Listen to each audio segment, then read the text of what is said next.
दोस्तों इस समय बाजार ऑल टाइम हाई के आसपास है और अब मूडीज की तरफ से जो नया अंदाजा लगाया गया कि आने वाले समय में 82,000 सेंसेक्स हो सकता है।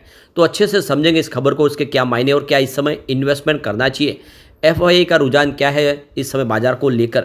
इसके अलावा मार्केट एक्सपर्ट ने कुछ स्टॉक सजेस्ट किए जिसके अंदर निवेश किया जा सकता है, आने वाले समय कम समय अच्छा रिटर्न देखने को मिल सकता है।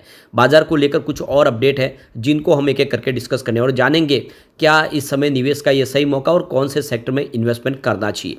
लेकिन फ्रेंड उससे पहले अगर आप पहली बार हमारे चैनल पे आए तो चैनल को सब्सक्राइब कर दीजिए, एक बेल आइकॉन दबा दीजिए ताकि जब भी नया वीडियो बने पहला नोटिफिकेशन आपको मिले। वीडियो पसंद आए तो लाइक से जरूर कीजिए।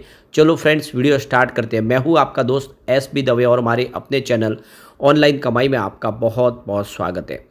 तो देख सकते हो कि बाजार इस समय देखें तो 77,145 के स्तर पर क्लोजिंग दी है और निफ्टी 50 की बात करें 23,490 के स्तर पे एक अपने ऑल टाइम हाई पे बाजार आ चुका है और देख सकते हो कि काफ़ी बेहतर प्रदर्शन इस समय दिखाई दे रहा है।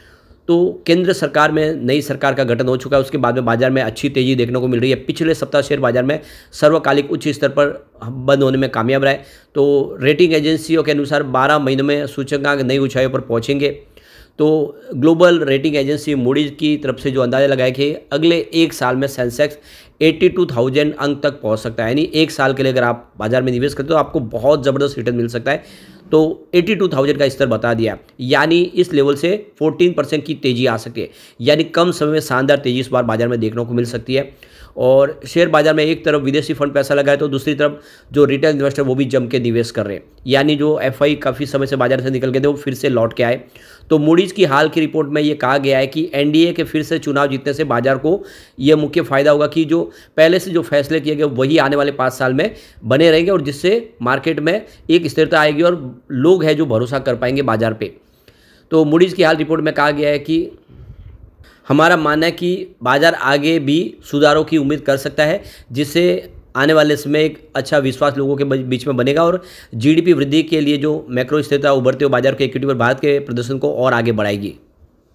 मूडीज के अनुसार भारत का शेयर बाजार नई ऊंचाइयों को छू रहा है और अब बस इस बात पर है कि बाजार को भौतिक रूप से ऊपर क्या ले जाया जा सकता है। इसमें कहा गया है कि हमारे विचार में सरकार के जनादेश के परिणाम स्वरूप नीतिगत परिवर्तन की संभावना है जो आय चक्र को लंबा करेगा और बाजार को आश्चर्यचकित कर देगा। मोदी 3.0 सत्ता मानने के बाद से अगले 5 वर्षों में बहुत सारे स्ट्रक्चरल रिफॉर्म देखने को मिलेंगे। इसके अलावा भारत ने हांगकांग के चौथे सबसे बड़े इंटरनेशनल मार्केट का टैग वापस ले लिया है। देश का बाजार का जो पूंजीकरण है वो 10% बढ़कर 5.2 लाख ट्रिलियन डॉलर तक पहुंच गया है और इसकी तुलना में हांगकांग का शेयर मार्केट 5.17 ट्रिलियन डॉलर के आसपास है। तो विश्व का चौथा बाजार इंडिया फिर से बन चुका है। वर्तमान में भारत चीन के बाद दूसरा सबसे बड़ा उभरता हुआ बाजार है और जो इंटरनेशनल रिसर्च एनालिस्ट उनके अनुसार देखें तो इस समय जो निवेशक है वो इंडिया के बाजार में निवेश करना पसंद कर रहे हैं। तो काफ़ी अच्छी गुड न्यूज़ है और मूडीज ने यहाँ पे 82,000 के सेंसेक्स की यहाँ पे भविष्यवाणी ऑलरेडी कर दी है। अब आगे की क्या रणनीति हो सकती है, तो देखो कि बीते सप्ताह BSE 30 शेयरों में वाले सेंसेक्स में 299 अंक का फायदा देखने को मिला। वही एनालिस्ट के मुताबिक घरेलू मोर्चे पर किसी प्रमुख इंडिकेटर के अभाव में इस सप्ताह शेयर बाजारों की दिशा ग्लोबल ट्रेंड पर ही निर्भर करेगी। कम ट्रेडिंग सेशन वाले सप्ताह के दौरान बाजार में मुख्य रूप से फॉरेन इन्वेस्टर की गतिविधियों से ही आगे की दिशा तय करेगा बाजार। इसके अलावा ग्लोबल लेवल पर ब्रेंट क्रूड ऑयल के दाम और डॉलर के मुकाबले रुपए का उतार चढ़ाव भी बाजार की दृष्टि से महत्वपूर्ण रहेगा, क्योंकि आप देखें तो सोमवार को बाजार बकरीद की वजह से बंद रहेगा, मंगलवार को बाजार खुलेगा।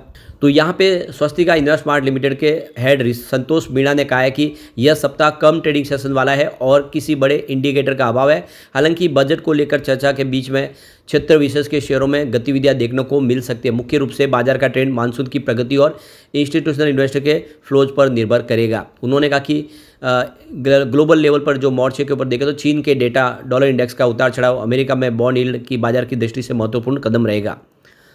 कम ट्रेडिंग वाले सेशन का यह सप्ताह, जिसमें आप देखें तो रेलिगर ब्रोकिंग लिमिटेड के वाइस प्रेसिडेंट अजीत मिश्रा ने कहा कि सोमवार की अवकाश के कारण यह कम कारोबारी वाला सत्र होगा। सप्ताह के दौरान बाजार की भागीदारी की निगाह ग्लोबल मार्केट्स विशेष रूप से अमेरिकी मार्केट पर रहेगी। तो यहाँ पे देखो 13 जून को सेंसेक्स 77,145.46 के ऑल टाइम हाई पर पहुंचा और निफ्टी ने 14 जून को 23,490 का ऑल टाइम हाई बनाया।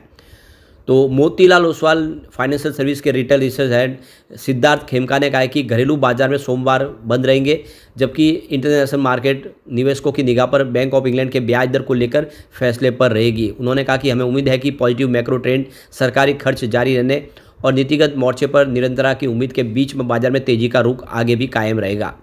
तो कुल मिला के देखें तो बाजार के लिए संभावना बहुत सारी पॉजिटिव है। और दूसरी तरफ एफपीआई ने अपना रुख बदल दिया है। अब फॉरेन इन्वेस्टर पोर्टफोलियो जो है वो बाजार में काफ़ी अच्छा निवेश करे। 3 से 7 जून के बीच में काफ़ी बड़ा निवेश किया है यहाँ पे एफपीआई की तरफ से। तो विदेशी पोर्टफोलियो निवेशक ने 14 जून को समाप्त सप्ताह के भारतीय बाजार में करीब 11,730 करोड़ रुपीज़ का निवेश किया, यानी करीब 1.4 अरब डॉलर का शुद्ध निवेश किया है। डिपॉजिट के आंकड़ों से ये जानकारी मिली है।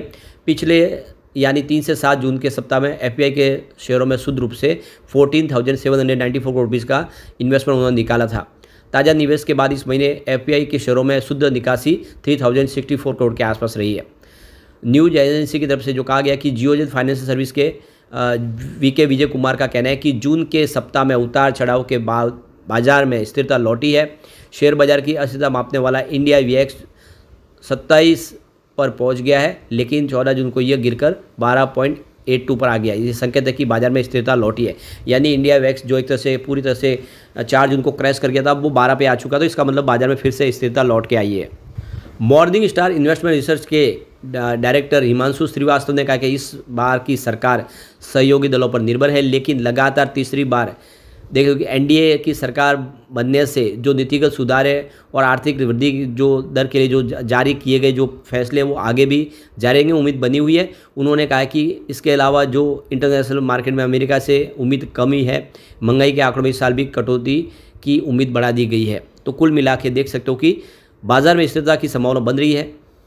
मई महीने में देखें तो एफआई ने भारी निवेश निकाला था, करीब 25,586 करोड़ की निकासी की थी। वहीं मॉरिशस के बाद भारत कर में संधि में बदलाव, अमेरिका में बॉन्ड यील्ड में निरंतर वृद्धि की चिंताओं के कारण अप्रैल में उन्होंने 8,700 करोड़ रुपीज़ की निकासी की थी। तो देख सकते हो कि काफ़ी समय से जो बाजार में बिकवाल बने हुए थे एफआई, अब वो फिर से लौट के आते हुए दिखाई दे रहे हैं। ये बाजार के लिए शुभ संकेत है। अब यहाँ पे देख सकते हो कि राहुल शर्मा जेएम फाइनेंशियल का कहना है कि बैंक निफ्टी इस महीने ही 51,500 का लेवल छू सकता है। तो ये माहौल इसमें बाजार के लिए काफ़ी अच्छा दिख रहा है। अब ऐसे में मंगलवार को कौन से स्टॉक है जो आने में है, कुछ देख सकते हो माहौल पॉजिटिव जिनमें दिख रहा है और उनमें एक निवेश की संभावना है। तो अलग अलग मार्केट एक्सपर्ट ने यहाँ पे कुछ शेयरों में अपनी राय दी है। तो भारत फोर्ज को लेकर माइनस जायसवाल ने खरीदारी की सलाह दी है। उन्होंने 1729 के लेवल पर खरीदारी की सलाह दी है और यहाँ पे टारगेट इसका रखा 1785 का। स्टॉप लॉस आपको लगाना है 1694 का। राजेश सतपुते.com के राजेश सतपुते ने इंडियन होटल्स पर दाव लगाया। उन्होंने कहा है कि 609 के स्तर पर खरीदारी करें और इसमें 600 रुपये का स्टॉप लॉस लगाए। 625 से 630 का स्तर देखने को मिल सकता है।